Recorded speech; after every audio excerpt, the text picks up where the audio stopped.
Hello guys, कैसे हैं आप लोग। HTML CSS की सीरीज में अब हम सीखेंगे लिस्टिंग के बारे में। लिस्टिंग कैसे बनाते हैं। तो लिस्टिंग दो टाइप की होती है, एक सिंपल लिस्ट, एक ऑर्डर लिस्ट होती है, जैसे 1 2 3 और एक सिंपल लिस्ट होती है जो कि हम यूज करते हैं डॉट डॉट डॉट ऐसे लगा के, बट दोनों को हम यूज करते हैं। तो हम फर्स्ट ऑफ ऑल लिस्ट कैसे बनाते हैं। एक अनऑर्डर लिस्ट हम बनाते हैं। यूएल का मतलब होता है लिस्टिंग बनाना, लेकिन अनऑर्डर हो। यू मतलब अनऑर्डर, और यहाँ पे हम LI का एक टैग देते हैं। जैसे मैं जो भी लैंग्वेजेस यहाँ पे सिखा रहा हूँ उनमें से कुछ लैंग्वेजेस के नाम दे देते हैं।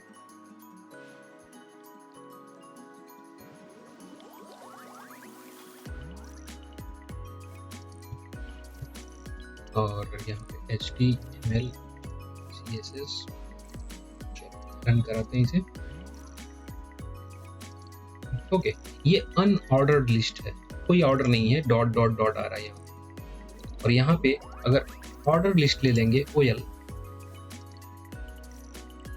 तो रन करने पे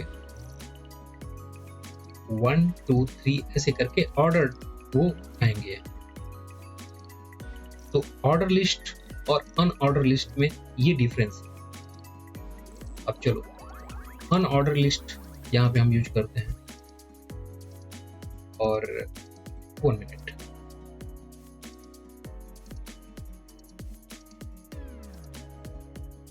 और ऑर्डर लिस्ट यूज करते हैं।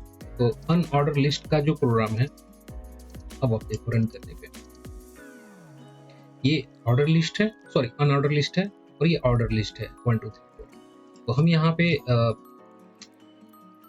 अनऑर्डर लिस्ट को ही और ऑर्डर लिस्ट को ही और एक्सटेंड करते हैं। ओके, और यहाँ पे हम क्लास नेम दे देते हैं। जैसे यहाँ पे हम इसे क्लास दे देते हैं, क्योंकि हम उसे और भी ज़्यादा डिफाइन कर सकते हैं। तो हमने दे दिया ऑर्डर लिस्ट में क्लास A, और यहाँ पे हमने दे दिया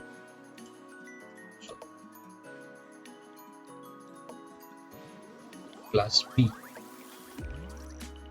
okay, class A order list का और क्लास B ऑर्डर लिस्ट का, बस उसमें लिस्टिंग की स्टाइल डिफाइन करनी है मुझे। तो मैं अभी इस पेज में भी कर सकता हूँ और यही स्टाइल लिख के भी कर सकता हूँ, स्टाइल।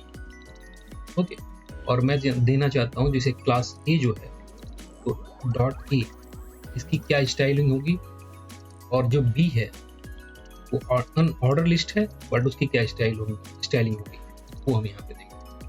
तो लिस्ट स्टाइल नाम का एक एलिमेंट होता है, लिस्ट स्टाइल टाइप। और यहाँ पे हम जैसे हम एक स्क्वायर देना चाहते हैं, तो अभी तक आपका जो लिस्टिंग है, फर्स्ट ऑफ ऑल मैं इसे रन करा के दिखाऊंगा। तो ये दोनों ही सेम आ रहा है, क्योंकि मैंने अभी तक कोई स्टाइलिंग अप्लाई नहीं की है, दोनों ही सेम आ रहा है। ये अनऑर्डर लिस्ट है और ऑर्डर लिस्ट में ये 1 2 3 4 1 2 3 4 करके ऐसा है। तो चलो लिस्ट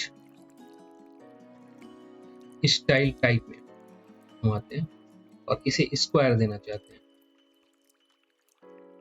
और रन करते हैं। अब देखो आप, ये बुलेट जो राउंडेड आ रहा था वो यहाँ पे स्क्वायर होके आ रहा है यहाँ पे। ओके, आई थिंक दैट थोड़ा बड़ा करते हैं इसे। अब देखो ये स्क्वायर में आ रहा है बुलेट, और यहाँ पे जो 1 2 3 4 है, इसमें हम यहाँ पे अल्फाबेट देना चाहते हैं। तो हम यहाँ पे दूसरे में इसकी लिस्ट स्टाइल डिफाइन करेंगे, लिस्ट स्टाइल टाइप, और alphabet, I think that lower alphabet या अपर अल्फाबेट हम ऐसे दे सकते हैं। और चलो अपर अल्फा ABCD देते हैं, इसे रन कराते हैं। अब आप देखो ये ABCD यहाँ पे, ये नीचे वाला जो मैंने दिया था क्लास B, उस पे अप्लाई हो रहा है, ये B पे। और उसमें हमने दिया लिस्ट स्टाइल को अपर अल्फा, तो ये अपर अल्फा आ रहा है। हम इसे रोमन नंबर भी दे सकते हैं, I think that Roman, upper Roman number. और मैं थोड़ा इसे बहुत ज़्यादा ये इनलार्ज हो गया है, अब ठीक है। तो अब इसे रन कराते हैं। तो अब आपको ये अल्फा है, अपर रोमन यहाँ पे आई थिंक दैट मैंने उसको दे दिया ऊपर वाले को, बट हमें उसे स्क्वायर देना चाहिए था। ओके, और इसे हम रोमन देते हैं, लोअर रोमन दे देते हैं, तो रोमन नंबर आ जाएगा 1 2 3 ऐसे आ जाएगा, ये रोमन नंबर की स्टाइलिंग में आ जाएगा। ओके, और जहाँ तक कलर वगैरह और सारे एट्रीब्यूट का है, जैसे मैं चाहता हूँ कि हर लिस्टिंग में जितने भी एलिमेंट हैं उनमें थोड़ा स्पेसिंग हो जाए, तो यहाँ पे हम क्या करेंगे, gap, I think that gap काम करेगा, 10 पिक्सल्स शायद काम कर जाए, गैप नहीं कर रहा है, तो चलो यहाँ पे हम मार्जिन बॉटम में दे देते हैं 10 पिक्सल्स की, और देखते हैं। ओके, ये नीचे यहाँ पे 10 की जगह 20 देते हैं, 120। ओके, ये पूरे लिस्ट पे ले रहा है, तो अगर मुझे एलिमेंट के अंदर डिफाइन करना है तो आई थिंक दैट फिर मुझे एलिमेंट के अंदर डिफाइन करना पड़ेगा। Okay, no problem. तो यहाँ पे हम एक स्पेशल क्लास देते हैं, अगर हम चाहते हैं कि इसके अंडर में, क्लास ए के अंडर में जितने भी क्लासेस हैं, जैसे A1, इसका भी नाम रख दिया हमने A1, और यहाँ पर भी हमने दे दिया A1। तो अब हम A1 के अंदर की वैल्यूज को डिफाइन कर सकते हैं, तो यहाँ पे हम आते हैं स्टाइलिंग में डॉट A1, और उसमें हम मार्जिन बॉटम देते हैं 10 पिक्सल्स।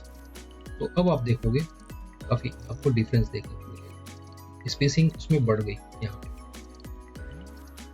इसका कलर आप अलग करना चाहते हो, कलर ब्लू ऐसा कुछ देना चाहते हो,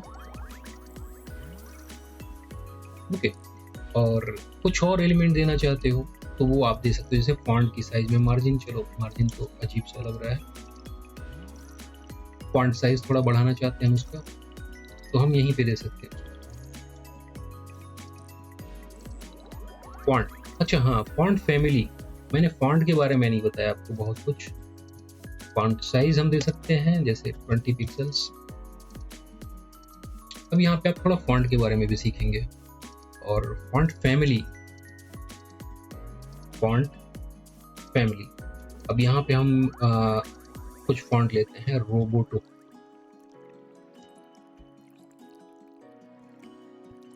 ऐसा लेते हैं, रन कराते हैं। आई थिंक दैट अगर रोबोटो होगा तो आएगा, अदरवाइज नहीं आएगा। डिफॉल्ट फॉन्ट में HTML sorry CSS default font family list, तो एरियल लेते हैं, एरियल का, और तोहमा, टाइम्स, जॉर्जिया, कुरियर, इनको लेते हैं। चलो यहाँ पे हम क्या करते हैं, एरियल लेते हैं, फॉन्ट का फेस, रन कराते हैं। अब आप देखो ये एरियल के फॉन्ट फेस में आ रहा है। फिर चलो दूसरे में हम कुछ और यूज करते हैं, जैसे लास्ट वाले में फॉन्ट फैमिली हम यूज करते हैं, और आई थिंक दैट लिस्ट में हमने क्या क्या देखा था, कुरियर, जॉर्जिया, ये सब, तो चलो इसे यूज करते हैं, रन करते हैं। तो ये जॉर्जिया फॉन्ट में ये कन्वर्ट हो गया ये, ओके, और उसी फॉन्ट में आ रहा है, जैसे ये एरियल में आ गया, ये टाइम्स न्यू रोमन है, डिफॉल्ट में कुरियर या टाइम्स न्यू रोमन ही यूज होता है, तो ये आ गया। अब मैं कोई और फॉन्ट यूज करना चाहता हूँ, ये जॉर्जिया की जगह पे हमने दे दिया ये, और रन करें। अब देखो ये इस फॉन्ट की स्टाइलिंग हो गई, ओके। तो फॉन्ट फैमिली के थ्रू हम उसकी फॉन्ट की स्टाइलिंग को चेंज कर सकते हैं। एरियल है फॉन्ट, तोहमा है, ऐसे बहुत सारे डिफ़ॉल्ट फ़ॉन्ट हैं उसमें, एरियल, वर्डाना, टोमा, फिर टाइम्स न्यू रोमन, जॉर्जिया, फिर कुरियर न्यू है, और भी बहुत सारे फ़ॉन्ट्स हैं, बट ये डिफ़ॉल्ट फ़ॉन्ट है जिनको हम वेब पे सबसे फेक फ़ॉन्ट है, इनको यूज़ करते हैं। तो ये मैंने स्टाइल के अंदर में डाल दिया था।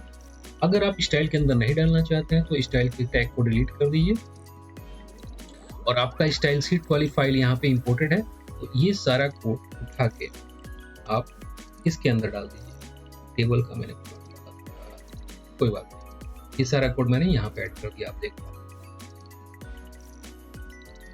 ओके, तो यहाँ पे ये पूरा का पूरा स्ट्रक्चर बहुत ही अच्छे से रन कर रहा है।